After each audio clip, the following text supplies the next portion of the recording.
Hello बच्चों, आप सभी का स्वागत है एसएस कोचिंग क्लासेस में। मैं राम सिंह। हम लोग पढ़ रहे हैं कक्षा 10 का गणित का अध्याय नंबर 12, जिसमें हमने एक्सरसाइज 12.1 कंप्लीट कर लिया है। आज हम लोग शुरू करने वाले हैं 12.2। इससे पहले 12.1 के 3 वीडियोज़ डाले गए हैं। ये पहले वीडियोज़ में फार्मूले बताए गए हैं, दूसरे वीडियोज़ में 1 से 3 तक सवाल किए गए हैं, और जो तीसरा वीडियो है उसमें 4 से 9 सवाल आपके पूरे कंप्लीट कर दिए गए हैं। और साथ में एक 1 शॉट वीडियो भी डाला गया है, जिसमें आपकी पूरी की पूरी प्रश्नावली आपको उसमें मिलेगी। आज हम शुरू करने वाले हैं 12.2। बहुत इम्पोर्टेंट है। कहा गया है, याद रखिएगा इस बात को, कि जब तक अन्यथा ना कहा जाए पाई का मान 22/7 लीजिएगा। जब तक आपसे ना कहा जाए तब तक पाई का मान 22/7 लेना, क्योंकि पाई का एक दूसरा भी मान होता है जो होता है 3.14। तो इसको तब तक नहीं लेना है जब तक आपसे सवाल में ना कहा जाए। ठीक है, यहाँ पर देखिए पहला सवाल है कि एक ठोस अर्धगोले पर खड़े एक शंकु के आकार का है। एक ठोस एक अर्धगोले पर खड़े एक शंकु के आकार का है। एक ठोस है जो क्या है, एक अर्धगोले पर है। तो सबसे पहले आप लोग अर्धगोला बनाइए। देखिए कैसे बनाएंगे अर्धगोले को।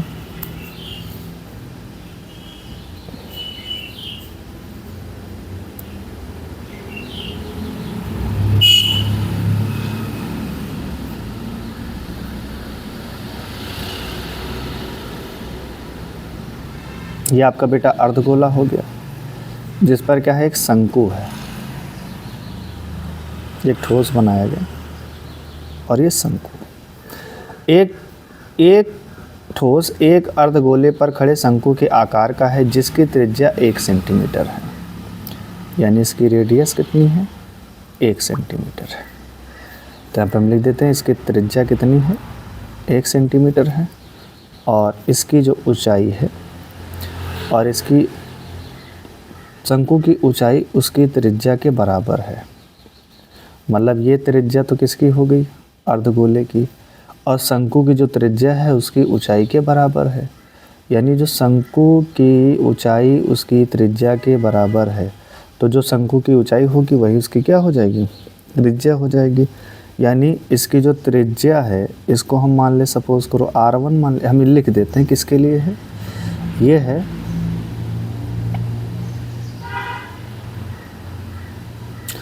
अर्धगोले के लिए। तो अर्धगोले के लिए R सेंटीमीटर हो जाएगा। ठीक, अर्धगोले के लिए। अब हम बेटा किसके लिए लिखेंगे, शंकु के लिए।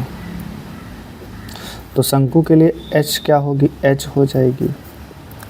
लेकिन यहाँ पर इसकी जो रेडियस हो जाएगी R2, वो किसके बराबर हो जाएगी, यानी इसकी जो त्रिज्या है तो उसकी ऊंचाई के बराबर है। यानी R2 भी क्या हो जाएगा, H के बराबर हो जाएगा। इस ठोस का मान हमें पाई के पदों में ज्ञात करना है।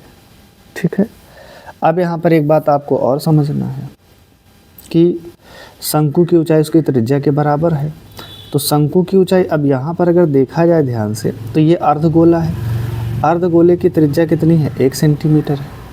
तो हम ये कह सकते हैं जो R2 होगा वो भी कितना होगा, 1 सेंटीमीटर होगा। और जो इसकी ऊंचाई है वो भी क्या होगी, 1 सेंटीमीटर होगी। बात समझ में आ गई। पहले अर्धगोले के लिए रेडियस हमने R1 माना था, R बराबर 1 सेंटीमीटर। आप इसको R1 नहीं, इसको R भी मान सकते हो, नो प्रॉब्लम, क्योंकि दोनों की त्रिज्या सेम है ना। इस पर ये क्या है, इस पर ये अध्यारोपित है, खड़ा हुआ है। तो इसका मतलब इसकी त्रिज्या और इसकी त्रिज्या, यानी शंकु की त्रिज्या और अर्धगोले की त्रिज्या दोनों आपस में बराबर हैं। इसलिए तुम इसको R1 ना कह के इसको तुम सिर्फ R भी कह सकते हो। ठीक है, तो यहाँ पर भी क्या हो जाएगा, 1 सेंटीमीटर हो जाएगा। इतनी बात आपको समझ में आ गई। अब हमें क्या निकालना, ठोस का आयतन। तो यहाँ पे हल करिए और हम लिखेंगे ठोस का आयतन। आयतन का मतलब ये होता है कि कितना स्थान घेर रहा है। एक बात तो ये हो गई। दूसरी बात है, अगर इसके अंदर हम पानी को फिल करना चाहें या किसी चीज़ को फिल करना चाहें तो वो चीज़ कहाँ कहाँ पे भरेगी। एक तो इसके वक्र प्रश्न में भरेगी, यानी इसका अर्धगोला है तो एक तो अर्धगोले में भरेगी और दूसरा शंकु में भरेगी। तो यहाँ पर हम इसे लिखेंगे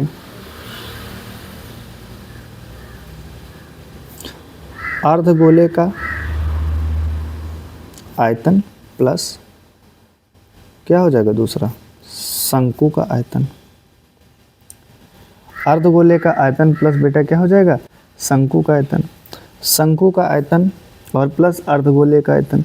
तो अर्धगोले का आयतन, गोले का आयतन कितना होता है 4/3, अर्धगोला तो आधा हो जाएगा, तो 4/3 पाई आर क्यूब, प्लस शंकु का आयतन होता है 1/3, कितना होता है 1/3 पाई आर स्क्वायर एच।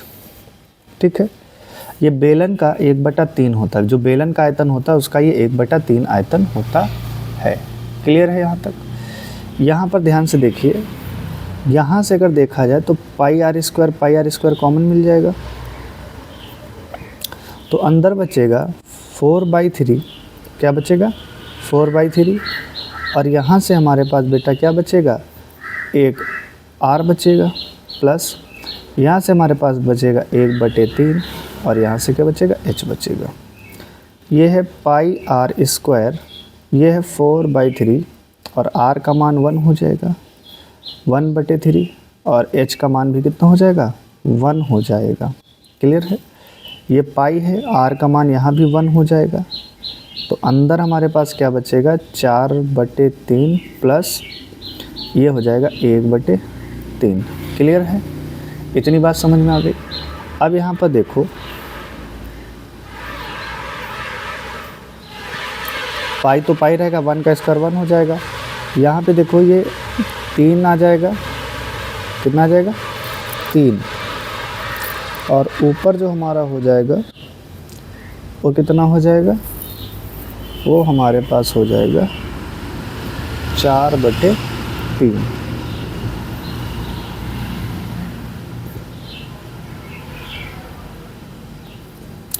गलती कहाँ पे हो रही है, अच्छा अर्धगोले का आयतन 2/3 है, ये सही कर लीजिएगा।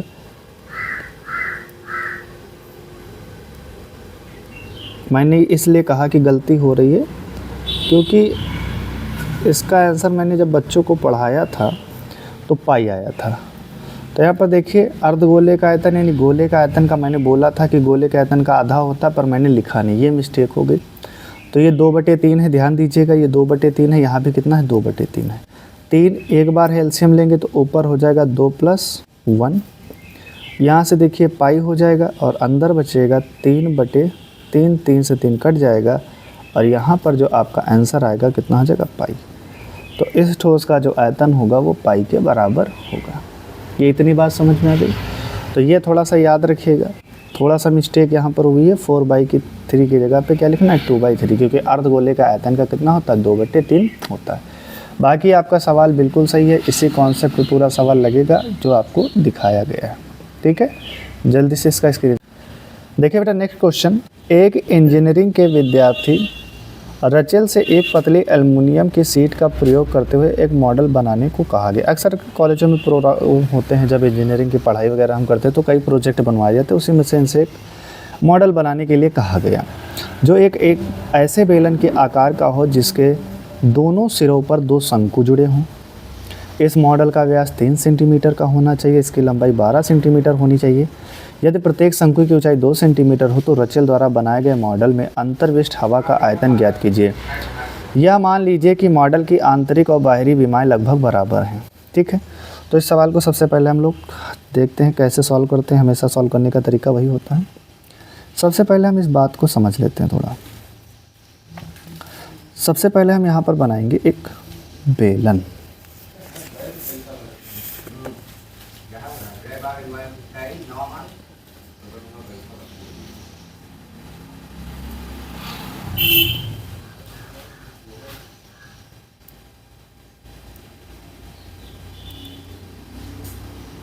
ये बेलन है, इस पर 2 शंकु लगे हुए हैं, और इस शंकु की जो ऊंचाई है वो है 2 सेंटीमीटर। 2 सेंटीमीटर।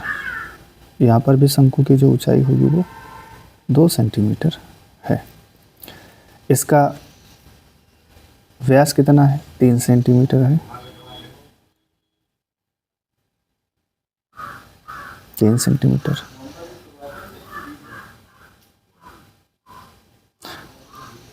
और इसकी टोटल ऊंचाई है 12 सेंटीमीटर।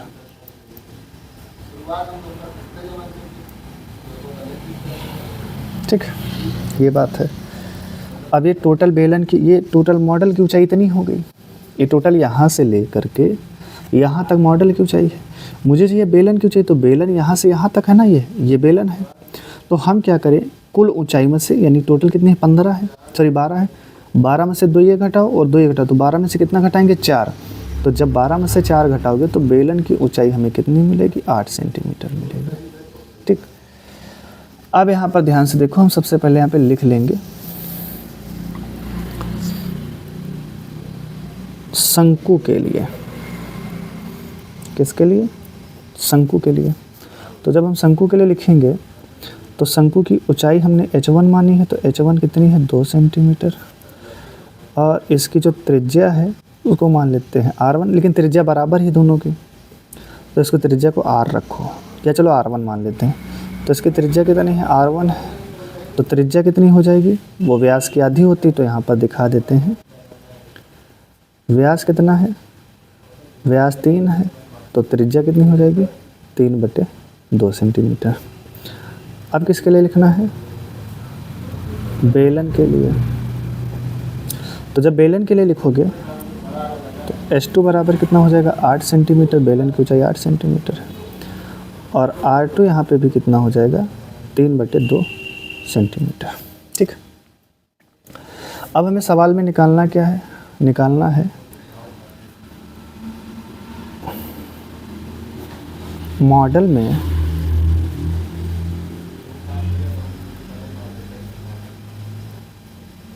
अंतर्विष्ट हवा का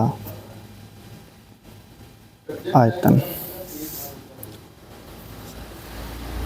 हवा का आयतन, तो बराबर इसका फार्मूला क्या होगा, एक तो इसमें बेलन है,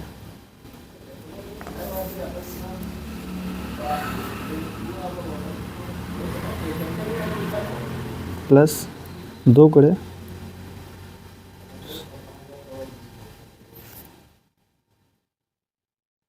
शंकु का आयतन। बेलन का आयतन होता है πr² h1 r1 h1, 2 × 1/3 πr2² h2। लेकिन शंकु की आपने क्या मानी है, h1 मानी है, तो इसको h1 कर लीजिए और इसको h2 कर लीजिए। यहाँ से पाई कॉमन मिलने वाला है, तो मिल जाएगा।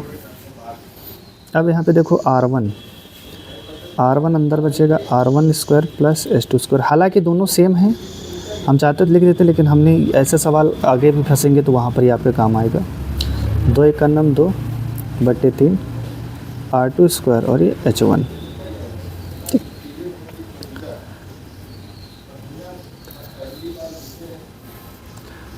पाई r1 है 3/2 और उसका स्क्वायर। h2 कितना है बेटा, h2 कहीं दिख रहा है, हाँ h2 8 है, प्लस 2/3 r1 कितना है, 3/2 का स्क्वायर, और h1 कितना है, 2। पाई का मान 22/7 होगा, 3 × 3 = 9, 2 दूनी 4 गुणे 8, प्लस 2/3 3 × 3 = 9/4 गुणे 2। ठीक, 4 × 9 4, 4 दूनी 8, तो 22/7, 9 दूनी 18, प्लस 2 दूनी 4, 2 × 9 2, 3 × 9 3, 3 × 3 = 9, 2 × 9 2, 2 × 9 2, कट गया। ऊपर सिर्फ क्या बचा है, 3। ये बचा है 22/7। ऊपर बेटा कितना बचा था, 9 दूनी 18, इधर 1 बचा, 3 बचा, तो 1 3 3, 18 और 3 कितना होता है, 21 होता है। 22 का 21 से मल्टीप्लाई करो तो ये आपका आ जाएगा 22 × 220, और लगभग में ये 242 आएगा।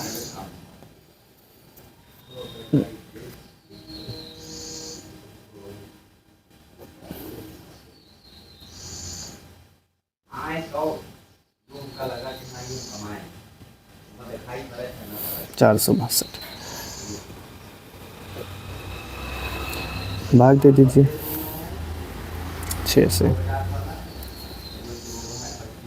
7 से भाग देना, 7 छंग 42, 7 छंग 42 कितना आया 66 सेंटीमीटर क्यूब। ये इसका आंसर हो गया। तो कितना आंसर है 66 है। ठीक है, इस तरीके से आपको सवाल को लगाना है। ठीक है, बढ़ते हैं नेक्स्ट सवाल की तरफ। वीडियो के अंत में आपको सारे सवाल के सलूशन देखिए बेटा। क्वेश्चन नंबर 3, क्वेश्चन नंबर 3 है, एक गुलाब जामुन में उसके आयतन का लगभग 30% चीनी की चाशनी होती है। 45 गुलाब जामुनों में लगभग कितनी चाशनी होगी? यदि प्रत्येक गुलाब जामुन एक बेलन के आकार का है जिसके दोनों सिरे अर्धगोलाकार हैं तथा इसकी लंबाई 5 सेंटीमीटर और व्यास 2.8 सेंटीमीटर है, तो हमें ये बताना है कि 45 गुलाब जामुन में कितनी चाशनी होगी, ये हमें बताना है। तो चाशनी यहाँ पर हम ml में निकालेंगे। यहाँ पर 1 सेंटीमीटर क्यूब का मतलब यहाँ पर क्या है ml है। ठीक है, तो सबसे पहले हम क्या करेंगे, एक गुलाब जामुन का आयतन निकालेंगे, फिर 45 गुलाब जामुन का आयतन निकालेंगे, और फिर 45 गुलाब जामुन आयतन का हम कितना निकालेंगे 30% निकालेंगे। तो जो 30% निकलेगा वही गुलाब जामुन में उपस्थित क्या होगी, चाशनी की मात्रा होगी। ये सवाल, ये वीडियो हमने पहले बना लिया था, चूँकि इस वीडियो में हमने बाद में चेक किया तो आवाज़ नहीं थी, तो उसी को हम क्या कर रहे हैं दोबारा यहाँ पर रिपीट कर रहे हैं। तो देखिए आप लोग ध्यान दीजिएगा। सबसे पहले अगर हम अकॉर्डिंग टू क्वेश्चन चले तो यहाँ पर देखिए, ये सबसे पहले हम लोगों ने क्या बनाया, ये बेलन के आकार का है, क्योंकि क्वेश्चन में कहा है कि गुलाब जामुन एक बेलन के आकार का। तो ये देखिए यहाँ से यहाँ तक बेलन बनाया है और इस पर 2 अर्धगोले लगे हुए हैं, तो इस तरीके से हमने 2 अर्धगोले यहाँ पर लगा दिए। इतनी बात क्लियर है? यहाँ तक कोई डाउट? ठीक है।